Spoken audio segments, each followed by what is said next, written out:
for the crown. Roll it up. Yeah, the tide runs deep and the show runs strong. Jack, Jeff, Trev, keep it rolling all season long. Every snap, every play, every headline drop. If it's Bama on the field, you know we never stop. Fast take, big stakes, Tide talk all day. Alabama by CFB, we don't play. Christian spirit in the air, let the good times flow. Times flow. Roll it up. Only one place to be when you love it. Good evening, Crimson Tide Nation. Welcome to the 70th edition of Alabama Crimson Tide Live from yours truly, Jackson Johnson. My partner in crime, Jeffrey, not only talk sports. Our other partner in crime, Trevor Ware, will be here in just a little bit. He's on the road, did some traveling here and there, but he will be joining us in just a little bit. Alabama Crimson Tide Live 70 on Alabama at the Voice of College Football is presented by FanDuel, where you can get top-notch pits all over the place, all right here, especially for the NFL playoffs for the 2026 season in the month of January. How you doing tonight, good buddy? I'm doing great, Jackson. Loving the intro. I like that part where we had us three on there just randomly talking there, and I might just looking back and forth like that's just pretty funny. I like that. I think the intro is cool. The intro is pretty cool. So I hope you guys like the intro. That's the Exactly. that's the main key. If you guys like the intro, like let us know in the comment section. Let us know in the chat. If you don't like it, you can tell us it's horrible. Hope not though, because I think it's really cool. I like the intro. Yeah, I'm definitely excited to talk about some Alabama Crimson Tide football, despite our season being over. It is indeed over, but it's not over because football never ends anymore. The portal is going AWOL. It's going completely crazy. And there are already some big winners in the portal. One team I won't mention already 2 minutes in. He will lose his mind if I do. But he knows which team's doing good in the portal right now. But Alabama, we got some work to do in the portal. And I'm sure we'll definitely talk about that. But, yeah, there's a lot of stuff to get to. I mean, the only thing I am going to be, I confess, annoyed to talk about the entire offseason is DeBoer's job security. It's going to be annoying. We're not doing that. I know we're going to do it some. We're going to have some segments on that. And it's just like, okay, we got to do it. We got to answer the people's question. But I don't want to talk about it all off season, man. There's a lot of positives that we can look forward to for the future that we don't have to be saying, is DeBoer on the hot seat for the 80th time? It's kind of like that commercial. You remember the commercial where they want to fire Coach Tate? You remember? Oh, yeah. You remember? He's like, well, is the new coach going to be sponsored by, Dr. Pepper is funny as heck, man. Yeah, Steve. Yeah. Well, it's a new era now of college football, new era, and everyone's doing it. So, Oh, man. Well, so we called this show the Overhaul of Tuscaloosa for a reason, because we're just going to address the bad news first. Then we'll be addressing the good news later on. Bad news is we've been having a lot of mass exodus. We've been losing a few key guys here and there to the portal. Quay Rusall has transferred as of today. Keon Keeley has transferred. And a few others. It's just like, good grief. But no worries. We're going to be addressing our needs later on.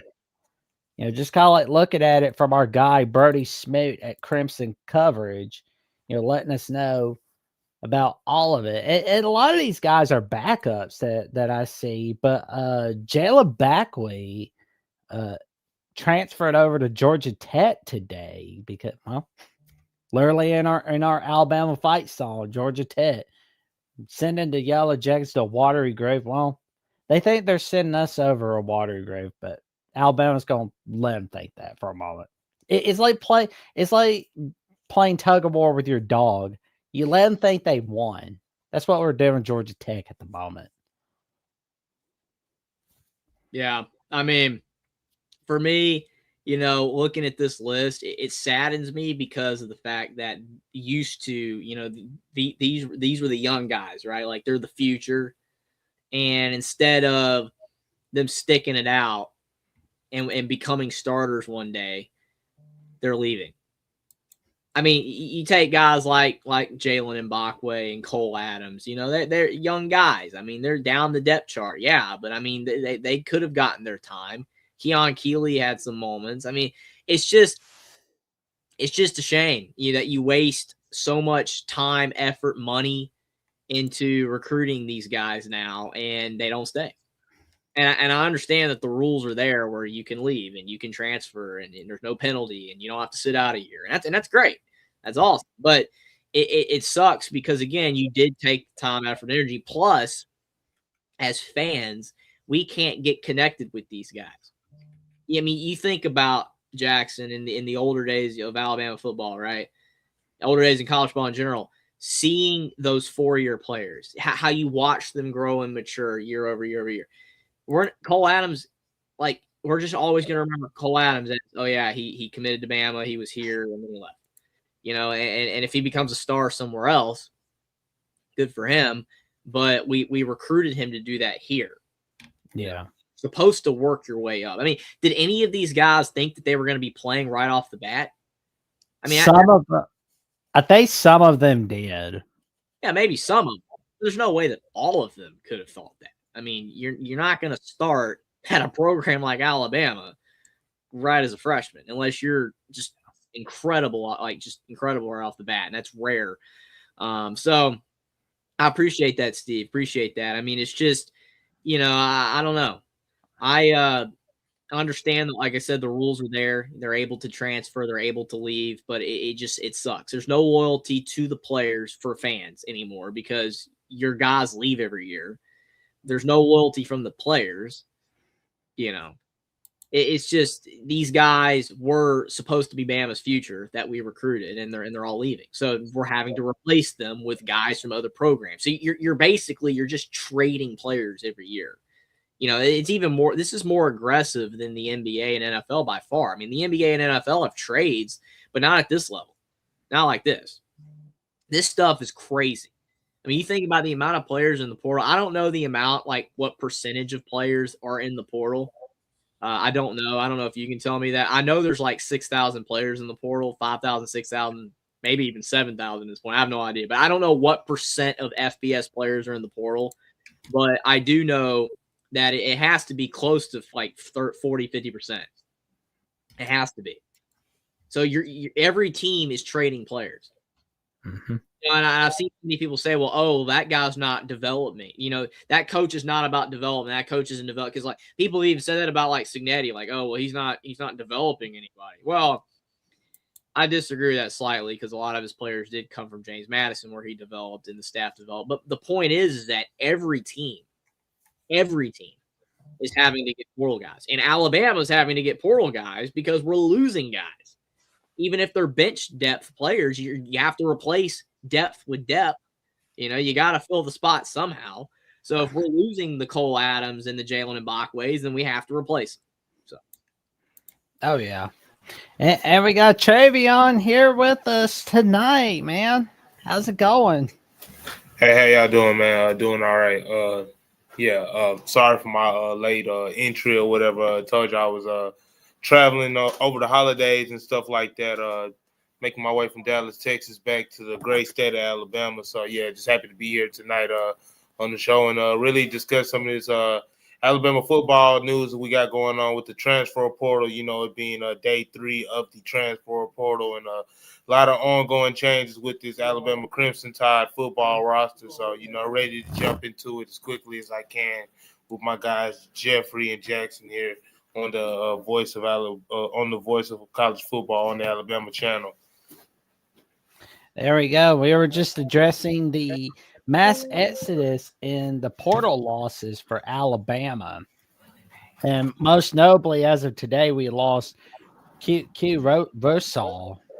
Alabama lost Q Rusal, their Wolf linebacker. He was definitely a big loss that I didn't see coming, but But then again, I could see it coming because with the emergence of Jan Pierre and Roussard, kind of playing that same wolf position. Kane Womack was asking him to move inside, and that was something that he wasn't comfortable with, playing inside linebacker. So unfortunately, that's what happens in the business. Sometimes I can imagine Womack promised Roussard, that particular position to be on the field in that particular, like I said, in that particular role. And, just with Jan Pierre's emergence and stuff like that, it's unfortunate to see that happens. But, it's been a lot of subtraction, just on that side of the ball. Alabama also lost some other pieces, some subtraction with the NFL draft. Some players exhausting out eligibility, some players exhausting eligibility, like Alabama's two starting linebackers, Justin Jefferson and Deontay Lawson, and just seeing some turnover just in the offensive side of the ball too, just with also seeing Jam Miller and Jeremy Bernard declaring for the draft. That's not surprising though. They were senior guys, so they weren't gonna be back with the program either way. I don't understand why seniors declare for the draft. I mean, that to me is just like that's dumb. I'm sorry, but like if you're out of eligibility or if you're like a 4th or 5th year senior, you should just be like, I'm gone. Like because I mean, Jam Miller that I know of was out of eligibility. Like Bernard, I ain't 100% sure, but I mean, Jam Miller for sure was out of eligibility. So you're not declaring for the draft. You're entering the draft hoping to get drafted, which you probably, unfortunately for Jam's case, will not get drafted. I'd be shocked if he got drafted. He would have last year for sure, but he's not going to get drafted probably. So it's like you're declaring for the draft is hilarious. Declaring for the draft was supposed to be about underclassmen. Like if you were a redshirt sophomore or a junior. Like for example, in Isaiah Horton's scenario, with him being a junior, him still having another year of eligibility, he still has a decision to make. But guys like Jam Miller and Jeremy Bernard, we pretty much knew what the writing on the wall was for them. But Alabama, like I said, just a lot of roster turnover going on both sides. It looks like we're seeing a complete rehaul of the offensive line and defensive line and things of that nature. So I'm excited to see how Alabama attacks the portal, because it's here now. Moving into the 2026 offseason, and they already brought in a few guys today in Michigan State. Michigan offensive lineman. I forgot his name exactly. Caden Strayhorn. Oh, there we go. We're gonna be cooking with gas with these transfer portal recruiting updates. There we go. Let's go. The O line needs help too. So we need O linemen like a baby needs milk. That's how bad we need it. Yeah, because Alabama lost 4 offensive linemen and going to be losing the 5th one with Caden Proctor, more than likely going to the NFL draft. But it's just going to be a reconstruction up front, a restart up front, a hard reset with that going on. So like you said, the kid from Michigan, what's his name exactly? I forgot his name. I'm sorry about that. Caden Strayhorn. Yeah, Caden Strayhorn. Sorry about that for the audience. I've been on the road all day driving, so my mind is here and there. But Caden Strayhorn, that's definitely a player that can help Alabama immediately, because Alabama lost Parker Brailsford today, who was also another underclassman. He was probably the most stable piece of Alabama's offensive line. But Strayhorn, he has some center in his background.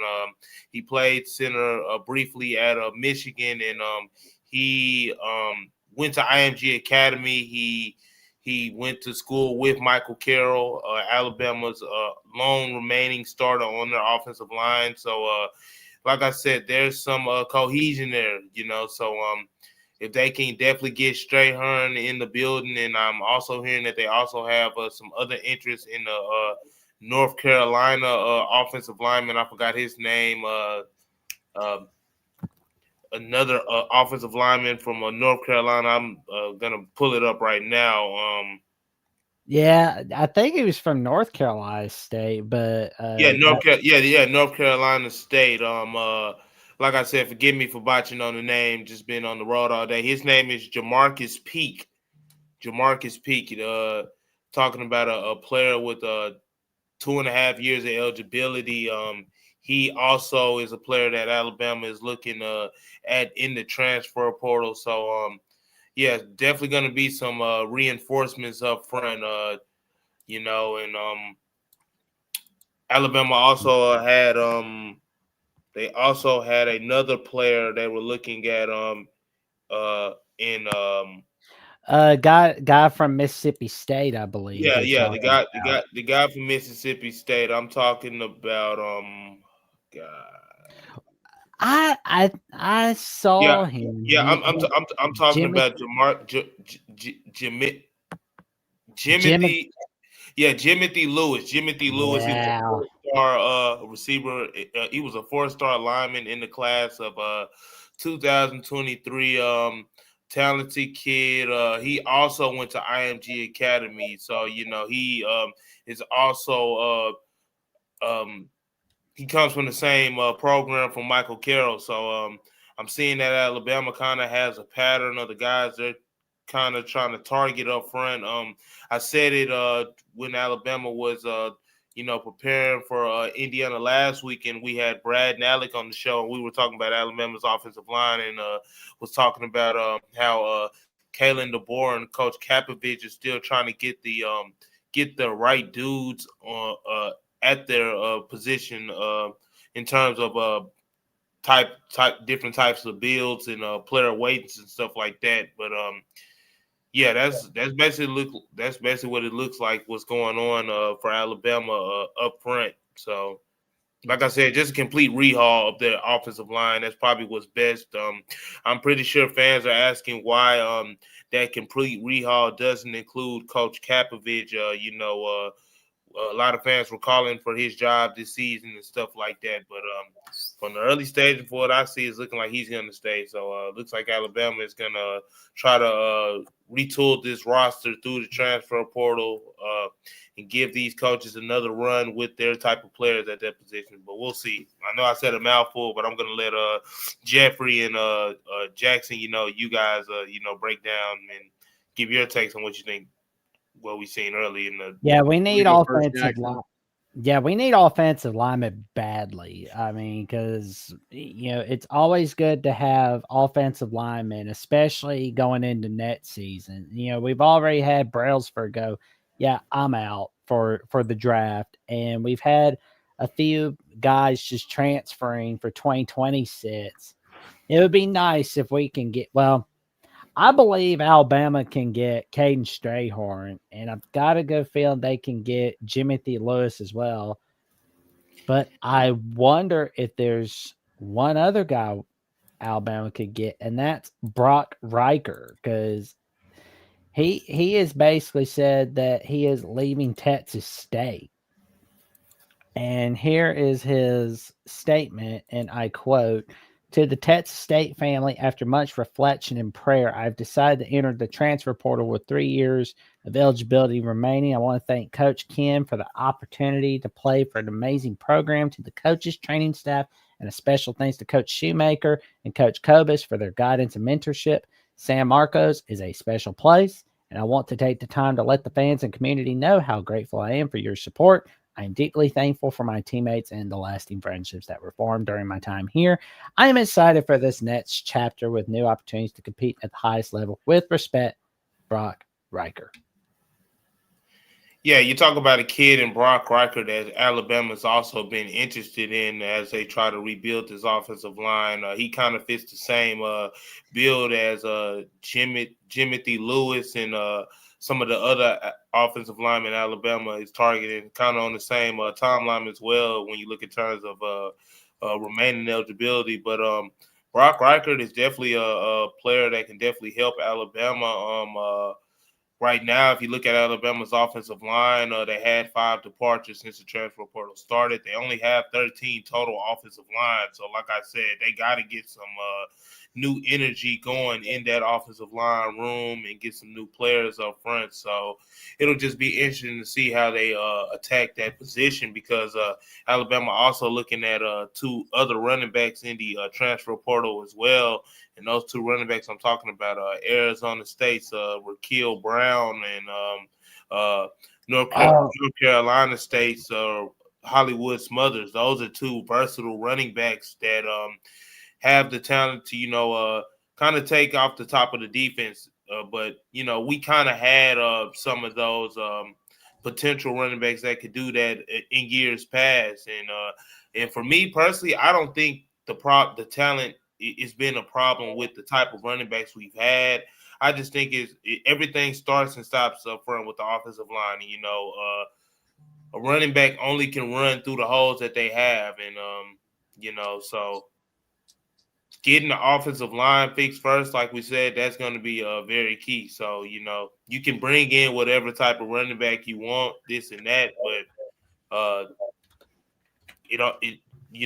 talent only takes you so far. We saw that with Indiana when we played Indiana and stuff like that. So they're definitely going to have to work on getting nasty up front because that's really what it is. Alabama wasn't nasty up front enough this season, and we saw that in several games. And, that's the reason why they got beat up by 35 versus Indiana in the Rose Bowl. So it's definitely going to be interesting to see how they attack that offensive line room. And I really think that goes hand in hand with what running back they bring in because obviously, like I just listed the 2 other talented running backs that they're looking at in the portal, they're also going to be bringing in Isaiah Correll, their top running back that they signed in their 2026 recruiting class. So, they definitely want to get this part of the offseason right, bringing in the right type of players. The transfer portal does close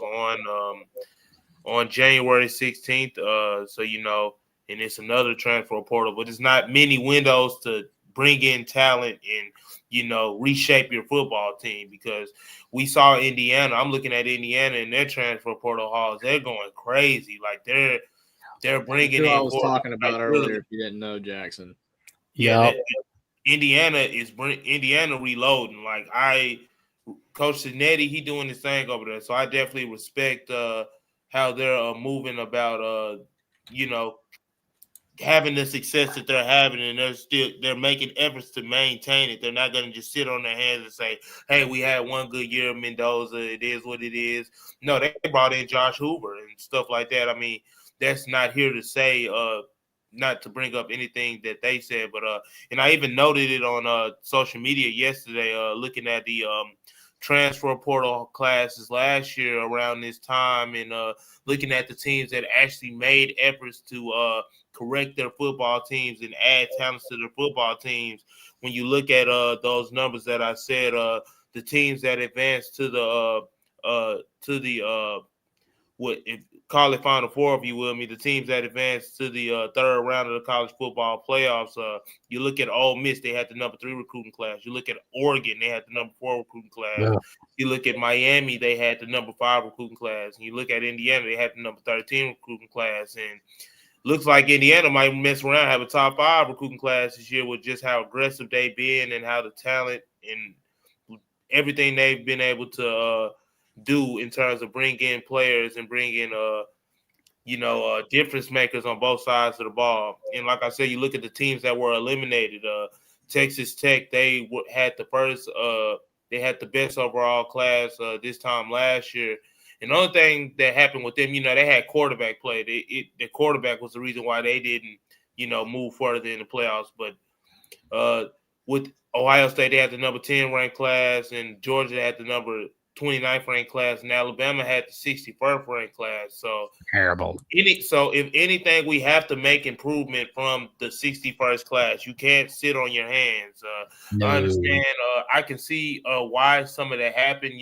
With it only being Calvin DeBoer's second year in the program, and he's still trying to get players to buy into what he's doing at Alabama, and he had a lot of losses when he first came in, so I can understand that. But like I said, it's definitely an important time for Alabama to kind of bridge the gap, because this is where it happens right now. These type of windows don't come often. The transfer portal was only two and a half windows, I think, this offseason. So Alabama definitely needs to be aggressive. But to wrap up what I'm saying, I think they will be aggressive, because you look at some of the players that they're going to be having in town in Tuscaloosa this week. Cam Coleman is coming on a visit on Wednesday. We just had Hollywood Smothers in Tuscaloosa yesterday. Raquel Brown is also Relate Brown. That's right. Yeah, Raleek Brown is also been in Tuscaloosa as well. So Alabama's they got some players that they're looking for. It's just depending, can they close the deal and make some of these improvements with bringing in new talent. But we'll see. I think the reason that Alabama had the number 61 class in the portal is because for the longest time, Alabama was kind of, I wouldn't say they were immune, but they were kind of immune, like the other, some of the other big programs like Ohio State and Georgia, to losing portal guys at large. Like, they weren't losing a lot of guys in the portal. We had a couple of guys. But now, if you've noticed, Alabama's finally succumbing to it, just like every other program. You're losing a ton of guys in the portal every year. The name Alabama alone is not enough to keep players in the program. It's about playing time. It's about money. It's about whatever other thing. That is the difference. Alabama, you got to realize, like, Saban was there 2 years ago. We were not losing guys in the portal that much when Saban was there, even when the portal was starting to get crazy in 2022, 2023. We didn't lose that many. Then when he retired, it kind of creeped up a little bit. But now, even like Steve said earlier, Ohio State, Buckeyes, couple projected starters are in the portal. Every program is losing guys to the portal. Everyone. And there's nothing you can do about it. And you have to recruit the portal. That's why the Dabo Swinney way, as much as I respect Dabo Swinney, and I've told people that before, his way don't work anymore, because it's all about the portal. These are the rules everybody's going by now, and you have to recruit the portal because you are losing so many guys every single year, and you can't just replace that with high school talent that ends up transferring a year or two later, which is our entire transfer portal list, is guys that are bench depth guys that eventually probably would have started for us, but are never going to start for us because they're deciding to leave before they get a chance to. So you have to use the portal. So Alabama's definitely not going to have the 61st class in the portal this time, because of the fact that, like, we're losing so many guys. We literally have to use the portal and at a high rate, and we're going to get some of those big names, hopefully, like Cam Coleman and Smothers. I think Smothers is more likely than Raleek Brown. Maybe we get both, but I think Smothers is the more likely of the two. Raleek Brown's going to be he's going to be highly coveted. He's going to be one of the more expensive guys in the portal. Not saying we can't get him, obviously. We got money, but I would probably go with Smothers, because to me, he would seem like the more obtainable get. Just easier to get it out of the way. He's almost just as good as Raleek Brown, but Raleek Brown's going to be higher. He's going to cost more, in my opinion. So you have to pick and choose who you really prioritize in the portal. And in Alabama, like you mentioned earlier, Travion, O-line's the bigger issue. It's like, if you got Smothers and another pretty solid running back there, maybe not the best running backs in the sport, but you got some pretty solid running backs. If the O-line blocks for them, you're good. So they need to spend their money on the lines of scrimmage. That's what Indiana did the last 2 years with Signetti, is built up the lines of scrimmage. That's the only reason Indiana didn't win with Tom Allen, because they had Michael Penix. And he was really good, but they didn't have an offensive line. Offensive line wins you games. Ty Simpson fell apart second half of the season because his protection was just not good enough. If you win the lines of scrimmage, I mean, your skill guys have to suck, like, really bad, to lose games with a great line of scrimmage. Like, your lines of scrimmage on defensive line, offensive line are the most important positions on the field. That's why the big schools like Alabama never lose to the Tulanes, because of the fact that the Tulane doesn't have the line of scrimmage. They don't have the 5-star and just high, really, really big guys down there, the size mismatch. So if Alabama recruits the portal hard for the lines of scrimmage, then you don't have to spend as much on the skill players. You just don't, because you can get kind of B-level skill players. I mean, I keep telling everybody that Indiana doesn't have these otherworldly guys that everybody keeps talking about. Roman Hemby is not the best running back in college football. He's not even close. Roman Hemby's like a B-level back. He's solid, but he's not like he's the best back in the sport. If so, then why didn't Georgia want him? You know what I'm saying? So Surratt is not an otherworldly guy.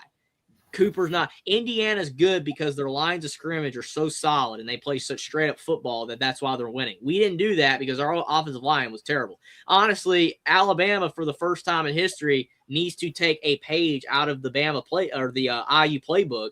Bama needs to take a page out of their playbook, and that's how they need to recruit. I think Alabama could definitely do that. Receivers. You need the best lines of scrimmage. Yeah. And when we were winning under Saban, that's what we had. And we also had great receivers and running backs. But, the thing is our lines of scrimmage are way worse. We haven't had an elite lines of scrimmage since our last national championship in 2020. That was the last year that our line of scrimmage was, especially the O-line, was just ridiculous.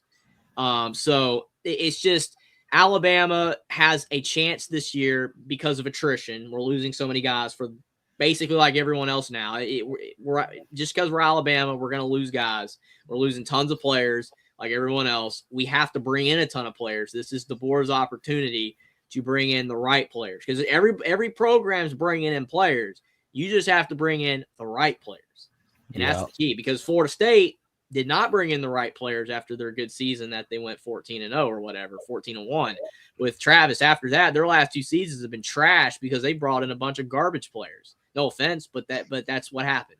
No offense to those guys. They're much more talented than me. I'm just saying that they were not good, and that's why Florida State sucked. So we can't bring in bad players. And I think some of the guys we're looking at, they are promising. But the portal, it's like slots. It's like the lottery, man. You're putting a coin in and just hoping for the best, almost. I mean, there is an art to it. Cignetti has proven that in 2 seasons. I don't know if he can keep it up. In 2 seasons, he's done it. But there's a lot of great coaches that have struck out in the portal. They think they're getting the right guys, and they don't. It's tough. It's because you're recruiting so much quicker than high school guys. Oh, yeah. Yeah. Man, Rough Riders make it a wish, but I don't think that's happening. I mean, John Hannah's like 74 and a half years old. Yeah, that was a joke. I mean, remember LeBron's going to go back to college basketball now with the new rules, right? And people, yeah. Yeah, but to get back, I can't even say go back to college. He was never in college. You get my drift. Yeah, he was straight out of high school. Yeah, that's crazy. But no, to get back to your point, like you said, Jeffrey, the game has definitely changed. The landscape has definitely changed, and you just look at this Alabama football roster. As it stands right now, they have they're under the scholarship limit. The roster limit is 105 players. They have about 77 players at the current moment, and only 5 receivers and 13 offensive linemen. So literally on offense, and then you're looking at what Ty Simpson's going to do down the line and stuff like that. So the offense itself, that literally they are experiencing a complete rebuild. So it'll be interesting to see just how Kellen DeBoer, brings in his particular guys, because this is going to be an important year 3 for him, because now it's really no excuses. You've had 2.5 years to kind of implement the foundation you want to lay on top of on the type of players that you want to bring, the type of style of football you want to play. And judging by this offseason, it's not looking like he's making a lot of changes to the coaching staff. I could be wrong. Changes still could be coming. But, like, for example, Coach Kapovich is still the offensive line coach. I mean, if you're going to roll with Coach Kapovich, now it's really no excuses for nobody, because, they have this opportunity now to bring in whatever type of player that they want to bring in. And, so – after this period, because I'm curious to see if there's going to be any coaching changes, and if Coach Cap is gone, I'm thinking Alabama should get Sam Pittman. Are there? It is such the easiest target, Jackson, is the Yeah, I've O-line. heard that. I've heard that idea thrown around like 1,000 times. But like, I just look at how with uh Jimothy Lewis. If you look at his recruitment video, he was still he was being courted by Coach Kapovich. So in my mind, that tells me that Coach Kapovich is still very much in the picture because he's recruiting the incoming talent. And Alabama kind of cleaned house at the position, but he still is coaching the position. And like I said, he's literally courting the incoming talent. So it seems to me that Kellen DeBoer is, made his mind up that he's gonna, double down on the staff that he brought in. So I mean, I don't know if that's right or wrong. I mean, I know Nick Saban was never afraid to pull the plug on any coach or player, and I know that he's not Nick Saban, but that's gonna be who he's compared to every time because he followed Nick Saban. And you look at just since Kellen DeBoer has been in charge of Alabama football and how Alabama got so low to having only 5 receivers on their roster. I just look at the player development and things of that nature. I mean, you look at some of the dudes they lost this cycle in at the receiver position, Jalen Mbakwe. Of course, he wasn't a major contributor or anything like that. Jalen Hale, he was a major contributor in 2023 when he was a freshman, but the injury and stuff like that, it was too much for him, so he needed a fresh start. And you just look at just some of the other receivers who have been in this Alabama football program and who have transferred and gone on to, have better careers. I'm looking at right now at Oregon, Malik Benson at Oregon. He is tearing it up for Oregon, and he was in Tuscaloosa with Alabama. And the reason I bring that up, I just look at that. I look at that because with Alabama being so thin at receiver, I'm like, who is to blame for that? I mean, from a player development standpoint, I get that when Kellen DeBoer first got to Tuscaloosa, a lot of players, dipped on him because he wasn't Saban, but still the same.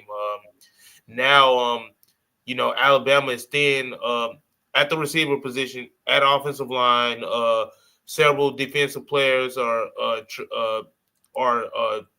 hitting the portal. We saw Keon Keeley hit the portal. We saw Cam Calhoun hit the portal. We just seeing a different type of guys that you would like to hold on to hit the portal. So now I just think when I hear all those names and all those exits and stuff like that, I really just put the magnifying glass on Kellen DeBoer because like I just said, I just want to see what he's going to do now because now is the time is where football teams are built. These are where champions are built. We can watch how a champion is built because we got the blueprint laid right out in front of us with Indiana or Miami or Ole Miss or even who is the other team in the playoff? I forgot. They've got Miami, Ole Miss, Indiana, and Oregon. Yeah, so those are 4 teams that haven't traditionally be champions, but one of those 4 teams have a chance to be champions. So I'm saying that to say that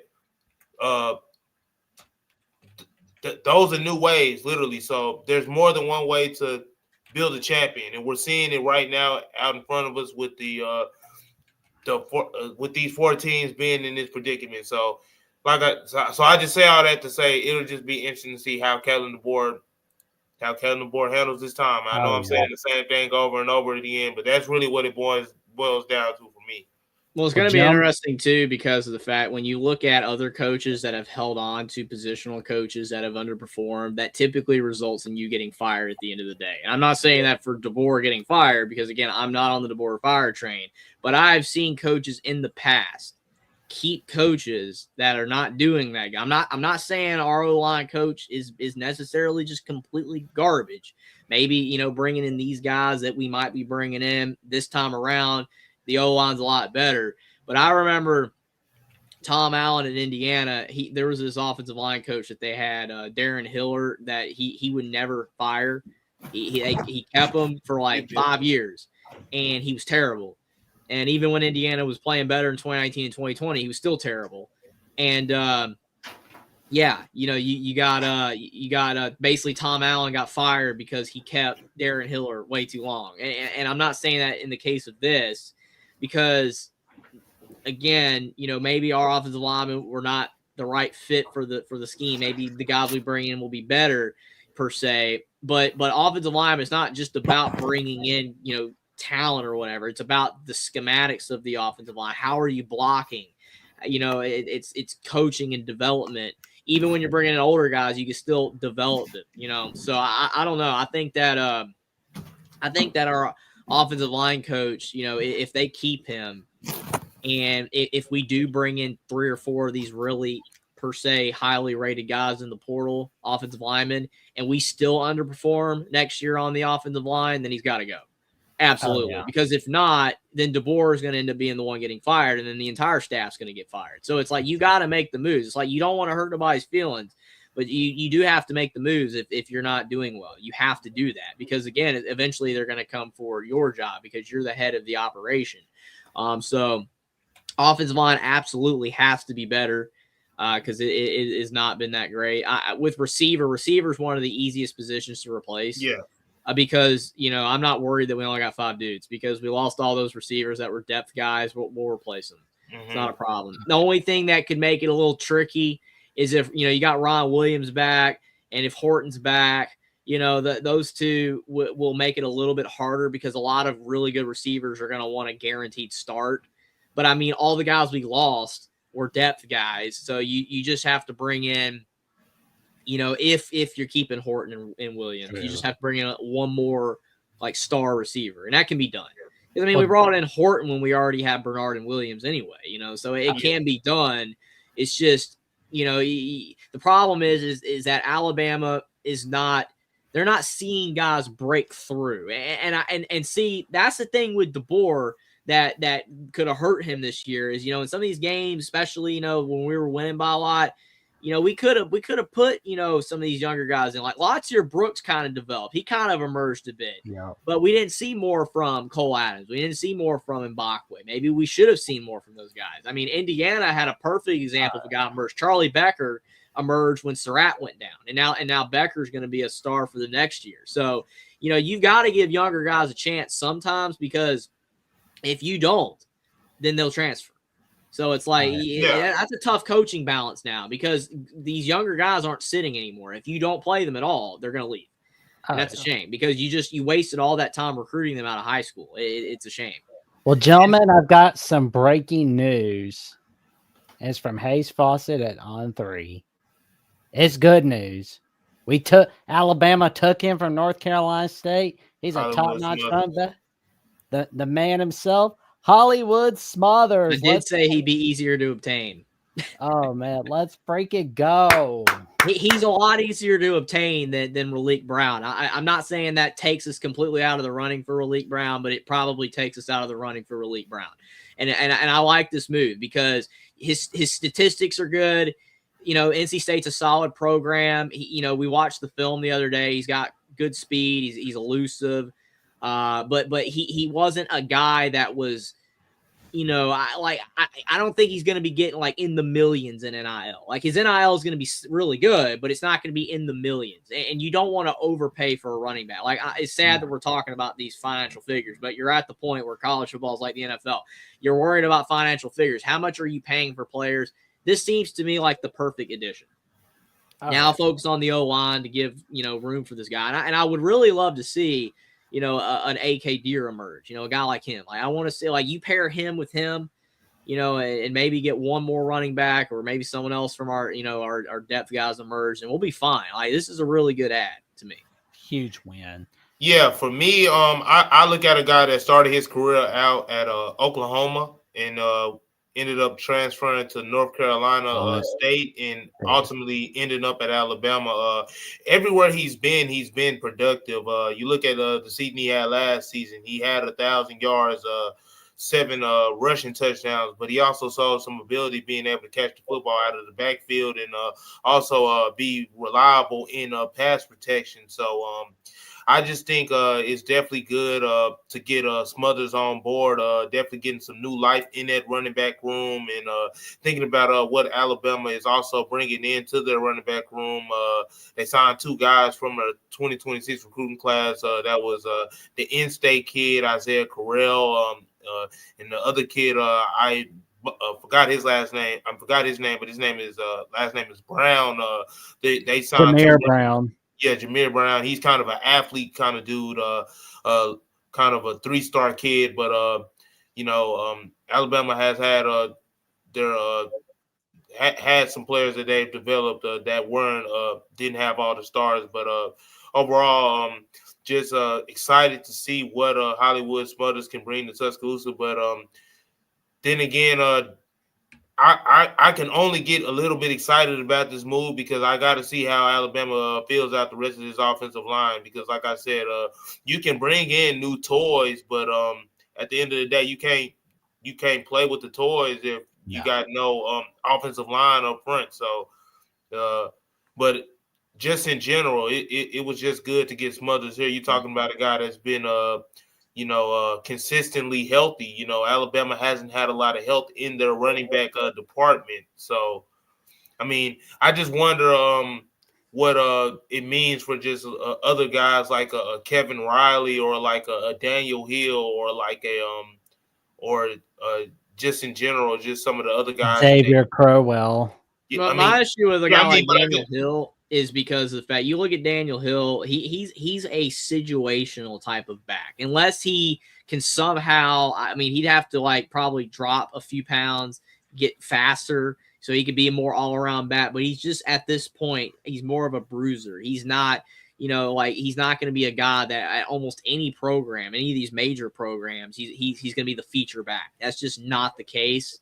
He's not Derrick Henry. He's good, but you need shifty backs. You need guys that can make a dude miss. And I think like Daniel Hill's more, he could feature beside Smothers if he chooses to stay. I think that he'd make a mistake leaving, especially if we do build up a good O-line. Because I feel like, both of them would be a good, 1-2 punch. And maybe not, a Lacey Yeldon type of thing. Maybe not as good as that, but something to that effect. But when you look at Alabama and when they've had their most, their best running backs and their best years rushing the football and stuff like that, the offensive line is one thing, but they had a stable of running backs. You can remember they had Damian Harris at one time with Josh Jacobs, and I'm trying to think of the other running back that was back there. Y'all help me out real quick. Who was with Josh Jacobs and Damian Harris and we know Derrick Henry. And Derrick Henry, and I just think about that type of era. Every year it seems like Brian Alabama Robinson as well. And Brian Najee Harris was at the end. Yep. Y'all help me out with Najee Harris kind of he ended the eliteness of the backs. Like we were good all the way up to that, and then after that, it's just been whatever. So. But my point to bring up all that, Alabama kind of had like a system, they had like a stable of backs where, it wasn't one drop off from the starting running back to the RB2 to the third down situational back. Alabama had it all. So, this is a step in the right direction. Alabama hasn't had his first name is Hollywood, so he has to be some type of good, right? Plus, I did see him at NC State with CJ Bailey in a few games that I did catch at NC State. So I've heard of this kid before, but Alabama hasn't had the type of runner that this kid is. You talk about the lateral mobility and the explosiveness and how he's able to,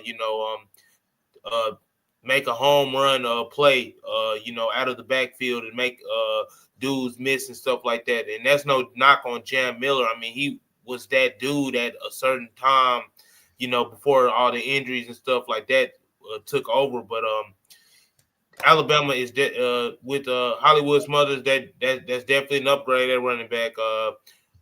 Less than 4 days after could have used them versus Indiana. So definitely an upgrade at running back. But it'll just be interesting to see how they fill out the rest of this roster because still got some pending decisions with some of these players making NFL decisions and stuff like that. And I also want to get your guys' take on what you think about Ty Simpson and what he should do. You've been seeing some of the rumors about people been starting on X about Ty Simpson potentially entering the transfer portal if he doesn't have a round 1 grade. He could potentially join Oregon if Dante Moore was to jump to the NFL. Dante Moore has a round 1 grade. Fernando Mendoza, I believe he's going to be the first quarterback taken. Dante Moore second. I think Ty Simpson falls into that third slot, but they're saying if he don't, he could potentially go to Oregon or even wound up with Alabama's rival, Tennessee. And I know Ty Simpson is from Tennessee. I know his dad coaches at Tennessee Martin. Know he's a Tennessee kid through and through, but I just want to get your guys' take on that. I'm going to say my take real quick. Honestly, for me, I think it's a bunch of smoke and mirrors. I think it's bull crap. I think people just, that's what they do at this time of year. They make rumors and stuff like that. But I think even if Ty Simpson, even if he doesn't return to Alabama, I mean, at the end of the day, his decision is going to be based on what his NFL future is and where he'll fall. But like I said right now, Mel Kiper has him as the number 3 quarterback, but he still could take the NIL money and go elsewhere. I also been seeing a school like Miami Hurricanes also being thrown out there in the picture, and that could also work with Carson Beck. He has to go to NFL next year. He has no more eligibility. So, I mean, Carson Beck and Ty Simpson are of the same they're not the same type of talent level, but they quarterback the game similar in terms of like mobility, not being as athletic, but working from the pocket and stuff like that. So I mean, if Alabama doesn't get Ty Simpson back, it'll be interesting to see what he does. I mean, I'm 99% sure he's gonna go to the NFL. That's just my belief, my personal belief. But he could still find some value out there on the transfer portal market and kind of help one of these other teams in the college football landscape make a run at the college football playoff, another program. So just interested to hear what you guys think about that. Well, for me, I mean, the thing is, like, it would make more sense for him to go to the draft, probably considering that it's a weak quarterback draft. If he at all is a first-round pick, like if the scouts are telling him you're going to be a first-round pick, he's gone. I don't see him coming back. And there's a lot of teams right now in the NFL that are just weak at QB. The quarterbacks are just falling apart, man. Some of these really bad teams are just really bad. I mean, up until like 3-4 weeks ago, Ty Simpson was thought to be a top 10 pick because him, Moore, and Mendoza have been consistently ranked that high. But he slipped some because now he's hurt, which isn't good. But if he heals fast, it's okay. And then the poor play down the stretch. But I mean, I think a lot of scouts realized that it was more of a Bama's problems than him. Yeah. But the thing is that if he's not projected to go in the first round, then come back to college and get the NIL money. That makes tons of sense. But I don't think that transferring makes any sense. Yeah. The only school out of those 3 that would even make sense, honestly, would be Oregon, probably. But I wouldn't go to Tennessee. Would just be stupid. And no disrespect to Tennessee fans, but for one thing, I mean, I know that the portal and money. And why haven't you all wear that nasty orange? I really just don't think a guy like Ty Simpson that has been in Alabama the entire time that does love Alabama it would go to the rival. I don't think so. I really would doubt that. I don't think he would leave anyway. I don't think he would leave Alabama if he came back. I don't. I mean, I could be wrong because I've been wrong before, and the portal has gone completely crazy. So anybody can leave at any given time. Even guys you would have never have expected. But if Ty Simpson comes back to college, I think he's staying in Alabama. I do not think that he transfers to especially to Tennessee. Yeah, and I'm of the same thought because Ty Simpson, he's shown us throughout his entire time in college, he's a fighter. He's not going to run from competition. So even if he wasn't promised a starting job, I do think that he would still come back to Tuscaloosa, but then again, you look at it from the Tennessee side of things. I try not to do that. Screw Tennessee. But anyway, Tennessee's thoughts. but looking at it from the Tennessee side of things, you talk about a kid that, like I said, grew up in Tennessee. Dad works in Tennessee. Family still lives in Tennessee. There's a clear QB1 spot open for him. Doesn't look like they're going to get back Aguilar. So that's a clear spot for him where he wouldn't have to, compete with the likes of Austin Mack or Keelan Russell. And, if he signed with Tennessee, they would be bringing him in to be a starter, and he would get maximum NIL money. So I could understand why Tennessee fans are trying to make that parallel, but at the same time, I just think Ty Simpson's ceiling in college kind of is what it is. I mean, I could be wrong because a lot of the reason why he probably didn't play better football down the stretches was because a lot of the shortcomings that Alabama football had overall just as a team. And, the quarterback play can only take you so far. But at the same time, if he was ranked quarterback 3 and he comes back, he could risk being hurt again. I mean, we look at Carson Beck last year. I mean, Carson Beck, his stock going into last season before he fell off at Georgia and had to transfer because of injury and stuff. He was rated as a top 5 quarterback. Everybody thought Carson Beck was going to be the next quarterback, the next great quarterback since Matthew Stafford to come from Georgia, and that wasn't the case. He had to go to he came back and he hurt himself by hurting his stock when he could have jumped and left right then. So I definitely think it's going to be interesting to see what Ty Simpson what his agent is telling him. His agent Peter Woods is telling him. But it'll just be interesting to see because if he comes back, you look at the log jam that it could cause in Alabama's quarterback room and the potential of Austin Mack. His comments. Yeah, his comments after the Rose Bowl were interesting to me because he kind of didn't really sound like he was committed to Alabama moving forward in the future, because he was kind of like, I'm here, I'm in right now. They were kind of asking about the future, trying to get him to kind of hint at what his plans were. And, he played it how he was supposed to play it, but he definitely didn't sound too committal to the Crimson Tide moving forward. I don't know what his plans are. He still is a member of the Alabama football team, but also just with Keelan Russell and stuff. Keelan Russell has also said the right things and, not made this a quarterback controversy and stuff like that. But I just think with Ty Simpson coming back if he came back a second year, that could definitely just cause some potential animosity, because, I mean, at the end of the day, these guys are competitors. These guys want to play football. All 3 quarterbacks are talented in their own right. And, in this day and age of college football and NIL and the transfer portal, ain't nobody just sitting around at this point. So, it'll just be interesting to see how Ty Simpson situation plays out and what they what Alabama does next at quarterback, because they're looking at for the 3rd consecutive season under Kellen DeBoer could be having another quarterback. So I know I said a mouthful, but I'm interested to see what you think about the situation, Jackson.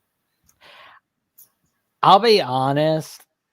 I don't think Simpson returns for 2026. Yeah, because it's like, honestly, if he does return, then he's gonna have to really earn his starting job back from Keelan Russell, and I don't think he wants to be dealing with that, honestly. So the best options for Ty Simpson really are to go to the draft for 2026 and cross your fingers for the Rams to get you, or that Aaron Rodgers decides, hey, you know what? I'm going to go into podcasting, be the football equivalent of Joe Rogan and Bill Maher, and leave the Steelers, and then, you know what? Steelers draft Ty Simpson, be the next QB. Or if he doesn't go to the draft, you're basically just going to have to go to the portal, honestly. Because I think what it's similar to are two eras. When Jalen Hurts was basically having to decide between transferring or staying before 2019, and Quinn Ewers at Texas Yes, after 2020.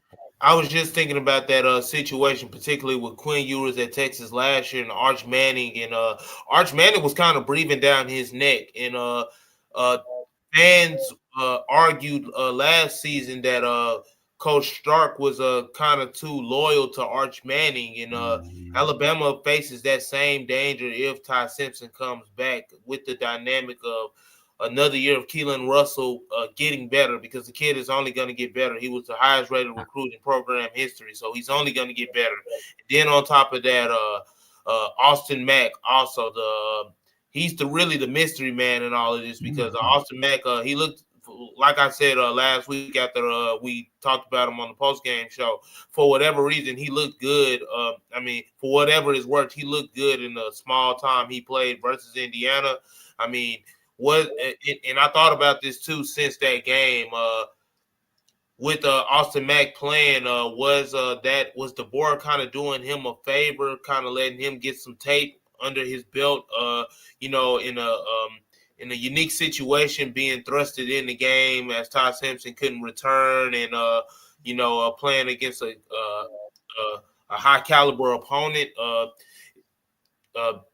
It'll just be interesting to see what Austin Mack does, because Austin Mack, I think his decision hinges on Simpson's decision as well, because Austin Mack, he followed the board here from Washington.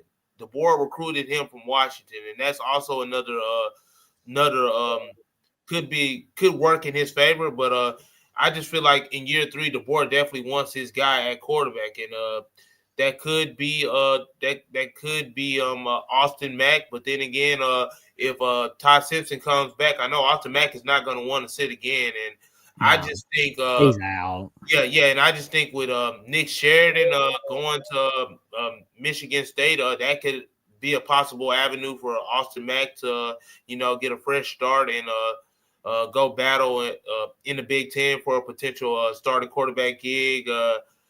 And then also you always just risk the risk of if Ty Simpson does return to Tuscaloosa, how does Keelan Russell approach that situation? I mean, like we said, he said all the right things. He continues to come to work every day. He understands that, hey, Ty Simpson being the quarterback of Alabama football, that was the best decision for Alabama's offense this season.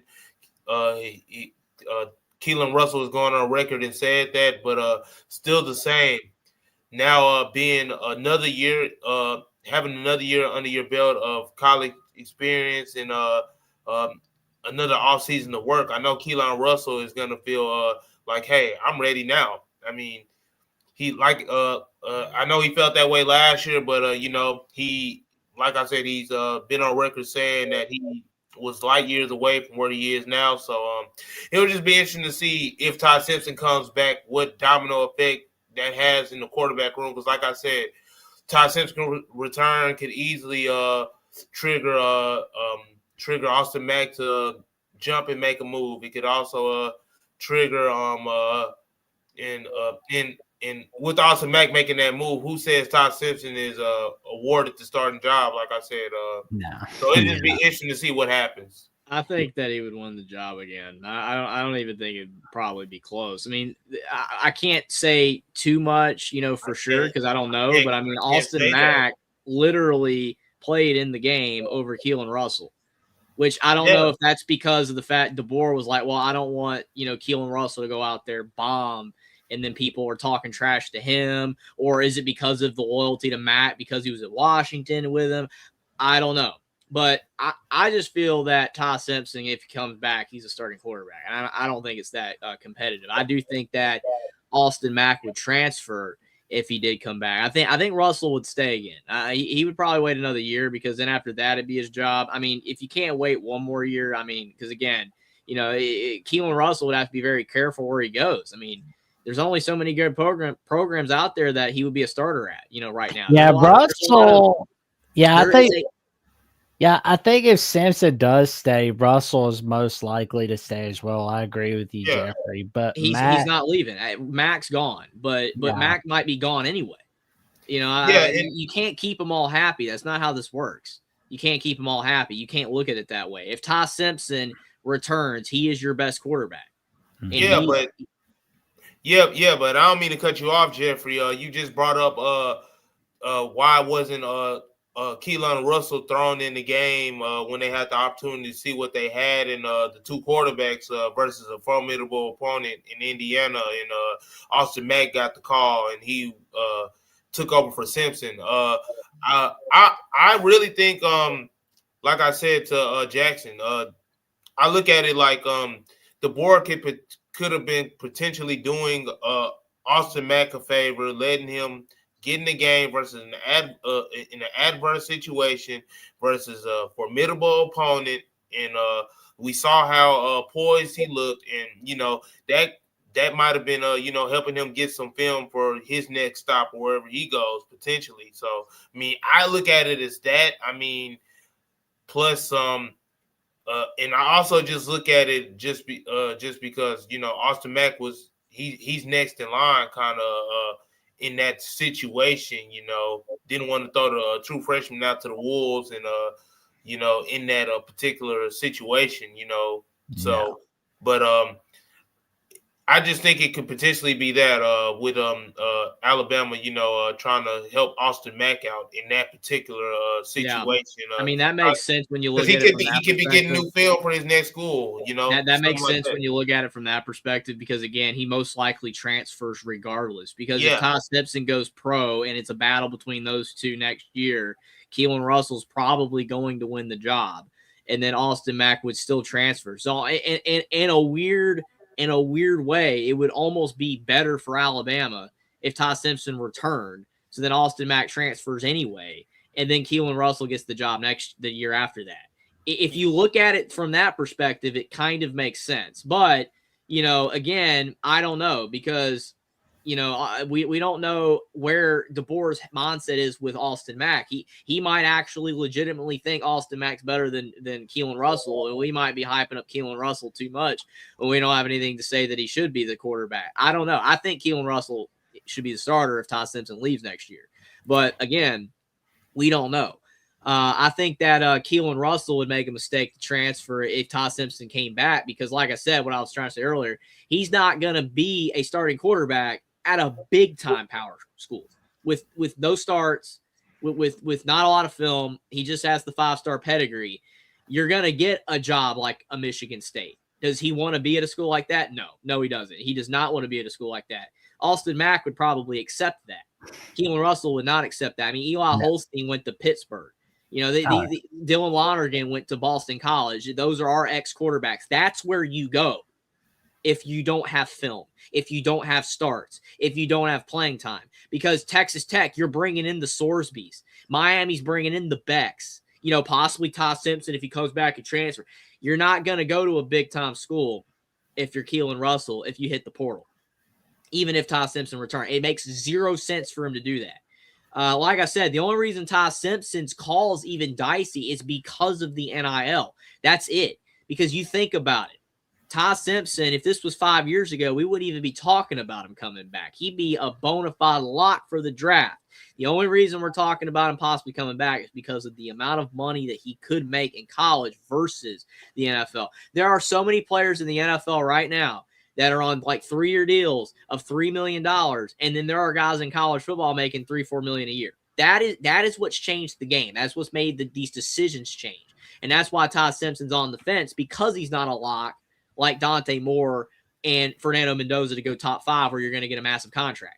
Simpson's like fringe first round, second round, where it's like, okay, you might get, a 3-year deal worth, $8 to $10 million, but you could come back to Alabama or go to Miami and get $5 million next year. So it's just, and plus endorsements and whatever else I don't know, man. It's a tough decision. I think that Ty Simpson is going to go pro. I agree with that sentiment.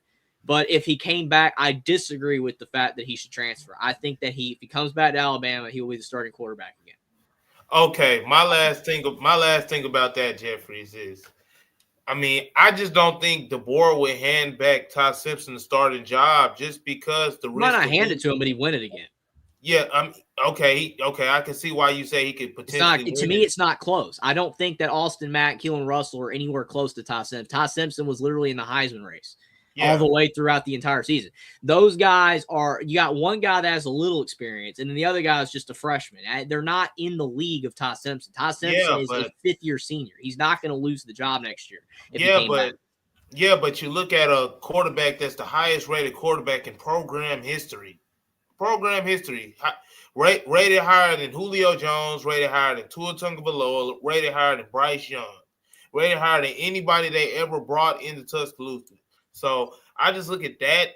Keelan Russell has that working for him, and then just also the athletic ability. He's more athletic than him. I mean, that could also play a factor. And then just also with him being his second year in Kalen DeBoer's offense, in Ryan Grubb's offense, he's kind of Ryan Grubb and Kalen DeBoer's handpicked guy. You know, I mean, when Todd Simpson was named the starting quarterback, yes, he did earn the job. Yes, he did out-battle Austin Mack and Keelan Russell and do everything that he needed to do to prove that he was the right man for the job. But at the end of the day, that was last year. I look at this year now, and Keelan Russell having the head on his shoulders and having the opportunity to, be in the college offense for a second year, and just imagine just how much better he can get. Because when you look at it from a talent standpoint, yes, Todd Simpson is a talented quarterback. There's no knock on him at all. Todd Simpson, I definitely think he can play on Sundays.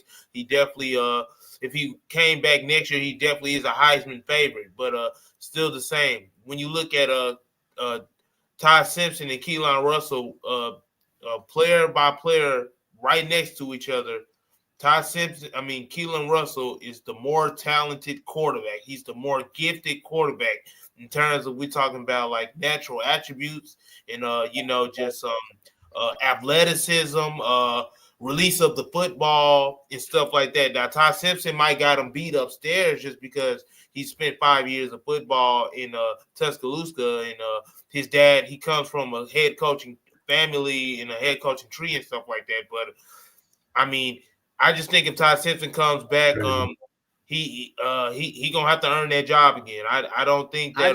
You look at Arch Manning. Arch Manning committed to Texas in 2022. Yeah, we brought up that dynamic. In the 2023 season, he redshirted, and then the 2024 season, he was the backup, and then the 2025 season, he played. That's the exact same ballpark of time that could happen with Keelan Russell I'm only saying if Todd Simpson returns. That's why, again, Austin Mack can go. He can leave. That's fine. We love Austin Mack. But if Todd Simpson comes back and you want to play Austin Mack, by all means, do what you got to do. But Keelan Russell, in my opinion, because I saw enough film and tape of Todd Simpson to say that guy, it will be ahead of whatever Keelan Russell will be at next season still. Because Arch Manning came in this year, and I understand Arch Manning and Keelan Russell are two completely different players, but Arch Manning looked bad at the beginning of the season. It took time for him to get better. I was high on Keelan Russell. I was like, hey, he needs to be over Todd Simpson. But now that we saw what Todd Simpson did, 27 touchdowns, 5 picks, whatever the stats were, I don't know if Keelan Russell can beat that in his first year starting. I don't think that's going to be better. And that's why I think that if Todd Simpson came back, Keelan Russell can wait one more year. It's okay. If he's okay with waiting so far, he can wait one more year. And then the year after that, can wait one more year. He can wait one more year. Man, we're going off the rails with that stuff, man. We saw what Michigan did with Underwood. It don't work. If Simpson comes back, that's fine. He can wait another year. That's okay. But if Todd Simpson leaves, then it's Keelan time. Go ahead, unless Mack's not in the picture still, whatever. I'm just saying I don't understand why if Todd Simpson returns, it's going to be this tight battle. I disagree. I don't think so. But my last point on this situation is this.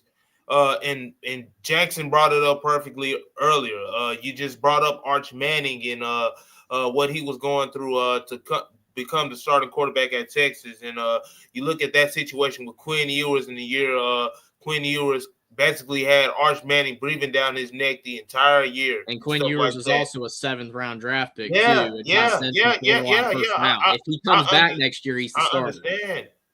I understand that, but what if Todd Simpson come? We just brought up the risk of coming back. We saw what happened to Carson. No, Beck. I'm in favor of him going pro. Yeah, but I'm just saying that if he saying, comes back, you guys are saying he should transfer. No, I I'm don't not agree. saying, no. He should stay at Bama and Keelan should sit. That's what I'm saying should happen. Okay. If Todd Simpson comes back. If. I'm not in favor of that. I'm saying if. And I'm saying it could work in our favor because it would give Keelan more time so when he's eventually the starter, he doesn't bomb him at first. Because Alabama fans get mad really fast if things don't go their way. We saw with Texas, Arch Manning sucks. He sucks. We saw that. And the Kentucky game, the Mississippi State, you don't want Keelan to do that. We love Keelan. But if he comes in and has a bad game early, that is why I think that Todd Simpson was by far the good decision. Because I was thinking Keelan too this past offseason. The more I thought about it, our fan base is one of those. There's no room for error here. So if he had to come in and had a bad game, imagine if he had to come in and had a bad game against Florida State. Everyone already just written him off. At least with Todd, it was like he showed enough because he was the experienced guy that he figured it out. Keelan wasn't ready. He wouldn't have been ready for that. And I'm just saying that if Todd Simpson returns, he will be the starter and Keelan can sit. That's all I'm saying. I understand what you're saying, and I get it. But Todd might leave, and it's over. We don't have to talk about it anymore. He might leave. Yeah. If he leaves, he leaves. I just think if he comes back, there's no quarterback debate. He's our starter. Mac's gone. Russell sits, and then he'll be our starting quarterback in 27. But that's my opinion. Yeah, but to wrap up this whole, dilemma and stuff like that, Todd Simpson is expected to make a decision later on this week. Potentially, the deadline for underclassmen to make their NFL decisions is January 14th. So we'll know something potentially at the end of this week. If not, we'll know something next week for sure. But my last thing on this, I just think Keelan Russell is too talented. They eventually.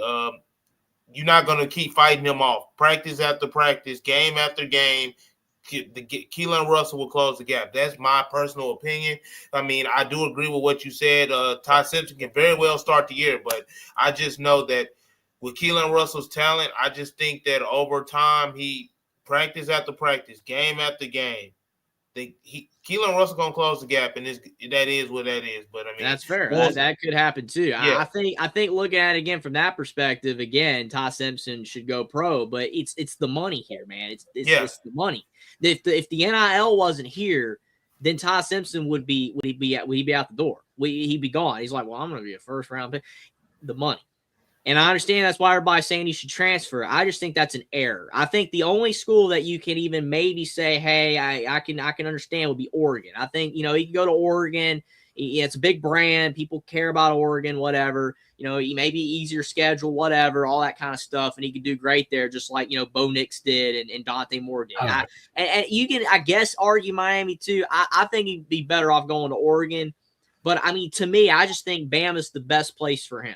If he comes back, I don't want Todd Simpson leaving, man.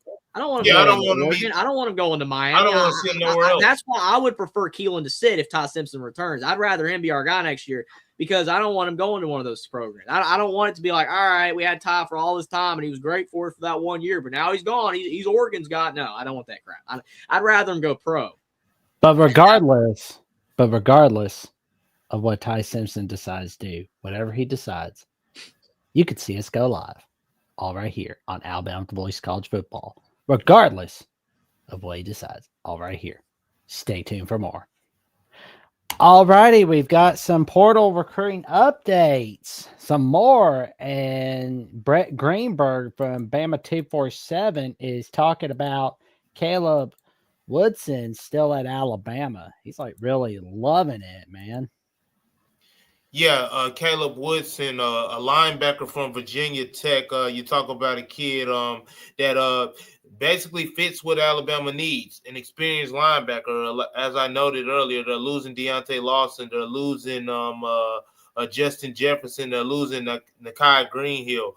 But this Virginia Tech standout transfer linebacker, he had 151 tackles in 3 pass deflections and 2 sacks and 1 interception through 3 seasons in Virginia Tech. So you talk about a dude that's experienced, that has football IQ, that's played a lot of football. So I definitely think that this is a big get for Alabama if they can definitely get him to lock in and commit to Alabama. Because like you said, Alabama was blessed to have good linebackers over these past couple of years. You think about the linebackers that's been linebacking in this Alabama defense. They had a Jahad Campbell, they had a Deontay Lawson, and just players of that nature. So it's going to be a new era on defense, particularly in that linebacker room. So hopefully we can get Caleb Woodson to headline that era for Alabama football at the linebacker position. But I'm definitely excited about Caleb Woodson for sure. Oh man, like it would be a huge win if Alabama can get Woodson. Like that would be a huge win if they could get him from Blacksburg. That would be a huge win. But also, I was looking at this guy on Crimson Coverage the other day. This guy's name is Jamon Tab. Here we go. We got some highlights of Woodson. Yeah, got some quick highlights of Woodson real quick, just to show the people what I was talking about. Woodson is just a very instinctual linebacker. Plays sideline to sideline. He's played a lot of football over his 3 years in Virginia Tech. So this is definitely an important visit this evening for Kane Warmack and Alabama's linebacker coach, Coach Chuck Morrell, and that defensive staff for sure. So definitely seeing what Woodson can bring to the table. Oh, there we go. Oh, yeah, you talk about a violent linebacker. He's a hunter. Like I said, he hunts very good from sideline to sideline and stuff like that. So I'm definitely excited to have him on the visit and potentially get him in Tuscaloosa for sure. Mm-hmm. There we go. Oh man, he's just chewing people up, man. I tell you what. Yikes. He's happy. Yeah, he plays football like a tornado. You get in his vicinity, he's wrapping you up. He's taking you out the vicinity. So yeah, like I said, we talk about a head hunting linebacker, seeks contact, very instinctual, played a lot of football, around 6'2", 245 pounds. So overall, I'm just excited to get him definitely in town for a visit. And hopefully that Alabama can definitely, make him the head of their linebacking core moving into 2026. Obviously, you can't replace the impact that Deontay Lawson and Justin Jefferson bring to the Alabama defense, but Caleb Wilson is definitely a player that can, help you bridge the gap. Oh man, and we've got Jamon Tapp, who Alabama. We're hoping Alabama could get him. Like, that'd be a huge win. Let's see. So he had 70 tackles, 7.5 sacks for Southern Miss. Oh. And I know defensive line's a must get for Alabama. So here we go. Oh man. Yeah. Oh, he's getting them. True. I'm trying to get that. Oh man. He's just getting all kinds of guys. Oh man. Oh yeah. No, he's not letting anybody get past the red zone. And I'm telling you, like, this guy is a hidden gem, and crossing my fingers for Alabama to get him, because if they, oh man, he just knocks down the offensive lineman. Oh my God, that's huge. But oh my God, like, oh, he's a monster. I tell you what, I would not want to go up against him, but whoever gets him is going to be really happy that they're adding him to their 2026 roster. And he's watching his man. He's got a keen eye. Like, that's something we're noticing. He's got a keen eye. Boom. Watch him again. Oh, he's just going after QBs. Love it. And boom. I want to say, oh, they got pretty scared of him right quick, didn't they? Oh, he's just switching up on him. Oh, he just bats it down. He just bats it down. Boom. Gets him down. Whew. Boom. Watching his man. Boom. And there he is again. He's watching his man. He's got his fingers crossed. Oh, I promise not to go after anybody. No. Stopping you for a loss. There we go, man. And looks like we're going to be getting close to wrap things up in a little bit. But before we finish it off, what magic have you got cooking up, Jeffrey? Hopefully soon this week I will be live with Will and D to go over our predictions for the semifinals. That should be fun. We'll talk about the portal at large, not just Alabama or Indiana, the country at large. That should be fun. Definitely excited to do that. Also, follow me on X as well if you haven't already. But definitely subscribe to Alabama, the voice of college football. We got a ton of great more content coming with me, Jackson, and Travion. More debates about the portal, more debates about Ty Sensen and the roster. It was a great show. Couldn't do it without you guys. Appreciate it. And I hope you guys definitely subscribe and want to hear more of what we got to talk about with Alabama this offseason. Definitely appreciate everybody. And roll Tide roll. You guys have a good night. Good night, Jeffrey, and you sleep well, man. All righty, we've got the rest of the film on tap. There he is. Boom. And he's watching. Man, he's just like not letting that monstrous.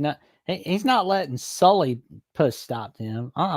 He's like, get down. Get down. That's what he tells him. Get down. Oh, he's just taking him down. He gets down to business, I tell you what.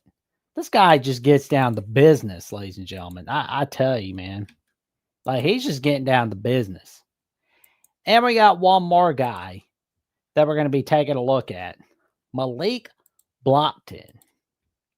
He's a young man from Auburn. And he was recruited by Freddie Roach out of high school. And we're going to see what comes up of it. And shout out to our guy, Brody Smoot at Crimson Coverage for that update. And we're just going to tell you that's a fun one right there. And let's see. Man, where are the highlights? There was a highlight of them, but I know this is 2024 one. There it is. Oh, he's just taking him down. He's just getting down to business. Boom. Oh, he just takes him down. He's like, okay, you can have my lunch money. I mean, that's just what was happening with Blockton right there. He was just taking down that QB like a chicken nugget. I tell you what. I do not want to get on that QB's bad side. But, yeah, it's just going to be a go. If he goes to Alabama, that can be a huge win. Like, how funny would it be if Alabama not only snatches Cam Coleman from Auburn, but also Malik Blockton? How awesome would that be? Get both those guys. That'd be a huge win. But, you know, that is a wrap on that portal recruiting update. All right here on Alabama with the Voice of College Football. You can check out more clips like this on Alabama with the Voice of College Football, so you never miss no video whatsoever. Like, comment, subscribe, click on notification bell. But of course, you know, the NFL playoffs are coming up, and chat, tell me who would you like to see, who you think could win? Because I'm going to be honest, I keep thinking about the Rams-Panthers game, honestly. And, you know, I was looking at this on FanDuel, and, you know, the Rams are a 10.5 favorite. And, you know, the Panthers are a 10.5 underdog. And, you know, like the Rams are tied for first in being against the spread this season. And the Panthers, you know, just kind of going ahead and looking at them, they're tied for 6th, along with the Bears and the Eagles. But that's like, holy crap right there. Like that's pretty good. I mean, you would not think the Panthers would be having a good season, but here we are. That's been awesome right there. But, for me, I'll go with the Rams over the Panthers this weekend, and that's going to be a fun one. But I will tell you, though, tell your friends, your family, and the cashiers at Publix about the magic that Jeffrey, Trevion, and myself are cooking all right here on Alabama at the Voice College Football. And I can tell you, it's always a fun ride. And you can also check me out on Jackson Johnson 979, where I've got my own show, The Jacksonium. Basically 7 episodes away from 100. Who will that be featuring? That's why you tune in.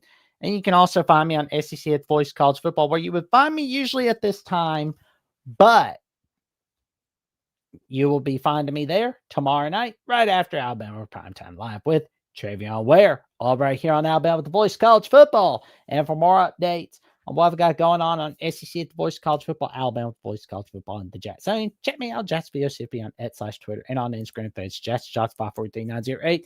And please check out the magic that Travion Ware is creating, not only right here on Alabama with the Voice College Football, but on T-Ware 1K.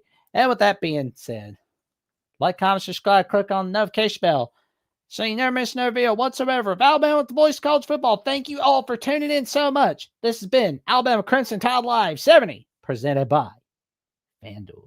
All right here on Alabama with the Voice College Football. And roll!